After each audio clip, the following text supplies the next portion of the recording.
Happy ഭയങ്കരമായിട്ട് കേരളത്തിൽ ഓടിക്കൊണ്ടിരിക്കുന്ന ഒരു റിലീസ്. അതായത് കേരളത്തിൽ വന്നിട്ട് റിലീസ് ചെയ്തിട്ട് 1 കോടിക്ക് മുകളിൽ കളക്ട് ചെയ്ത് 2 ആക്ടേഴ്സ് നോക്കി കഴിഞ്ഞാൽ ലാലേട്ടൻ കഴിഞ്ഞാൽ അല്ലു അർജുന വന്നിട്ടുള്ളത്. അല്ലു അർജുന അല്ല, മല്ലു അർജുൻ. എന്താ വെച്ച് കഴിഞ്ഞാൽ ഈ പറഞ്ഞ മാതിരി തന്നെ മല്ലു അർജുന്റെ പ്രത്യേകത എന്ന് വെച്ച് കഴിഞ്ഞാൽ ഹാപ്പി സത്യം പറഞ്ഞു കഴിഞ്ഞാൽ ഒരു പരാജയമായിരുന്നു ഇപ്പൊ കാതരസം പറയണ്ടായി. അത് അവിടെ ഒരു പരാജയമായ സിനിമ ഇവിടെ വന്നത് അതായത് ആര്യക്ക് ശേഷമാണ് സിനിമ റിലീസാക്കിയത്. അപ്പൊ അല്ലു അർജുന്റെ ആര്യക്ക് ശേഷം വരുന്ന സിനിമ എന്ന് പറഞ്ഞിട്ട് അല്ലു അർജുൻ ഞാൻ ഫസ്റ്റ് ഡേ ഒക്കെ കണ്ട എനിക്ക് നല്ല ഓർമ്മ ഉണ്ട്. ഷൊർണൂർ തിയേറ്ററിലായിരുന്നു ഫസ്റ്റ് ഷോ, അതായത് മറ്റേ മോർണിംഗ് ഷോ കണ്ടതായിരുന്നു. അത് യുവൻ ശങ്കർ രാജ അത് DSP എല്ലാവരും വിചാരിച്ചേക്കണം സത്യത്തില്. അപ്പൊ അത് ആര്യയുടെ അവരായിരുന്നു. നെക്സ്റ്റ് വരുന്ന ഇതേ കാതരസന്റെ വരുന്ന അല്ലു അർജുന്റെ അടുത്ത റിലീസ് ആര്യ.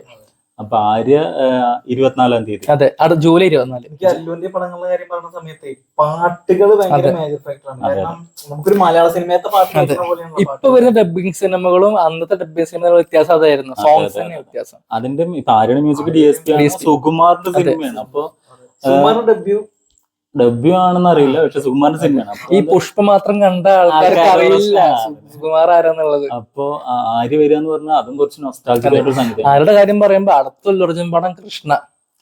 അത് സുനിലൊക്കെ പീക്ക് കോമഡി സത്യത്തിൽ വെച്ച് കഴിഞ്ഞാൽ കൃഷ്ണ അല്ലു അർജുന്റെ ഒരു ഫിലിം അവാർഡ് പടമാണ്. അതെന്ന് വെച്ച് കഴിഞ്ഞാൽ നമ്മള് ചിരഞ്ജീവിയുടെ മകള് ഒളിച്ചോടിയ ഒരു സംഭവം ഉണ്ടായിരുന്ന സമയത്താണ് ഈ പടം ഇറങ്ങുന്നത്.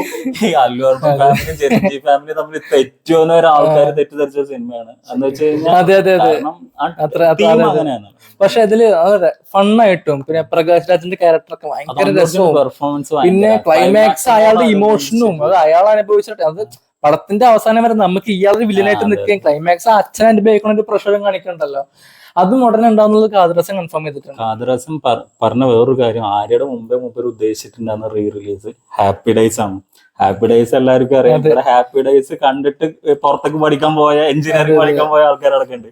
എന്ന് വെച്ചാൽ ഹാപ്പി ഡേയ്സിലെ സോങ്സ് അത് എന്താന്ന് വെച്ചാൽ പടം മിക്കി ജെമേ എന്ന് പറഞ്ഞ ആളാണ് മ്യൂസിക്. ആ മ്യൂസിക്കും അതിന്റെ പാട്ടുകളും ഇപ്പോഴും ആൾക്കാരുടെ ഫ്രണ്ട്ഷിപ്പ് ഉള്ള ഒരു സാധനം തന്നെ അതിലുണ്ട്.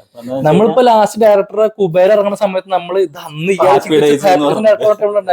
അപ്പൊ എന്തായാലും ഹാപ്പി ഡേയ്സും കൂടി ഇറങ്ങുകയാണെങ്കിൽ അത് കാലത്ത് എന്തായാലും കേരളത്തിൽ നിന്ന് കുറച്ച് തെലുങ്ക് പടങ്ങൾ റിലീസ് ചെയ്തിരുന്ന പൈസ വരും.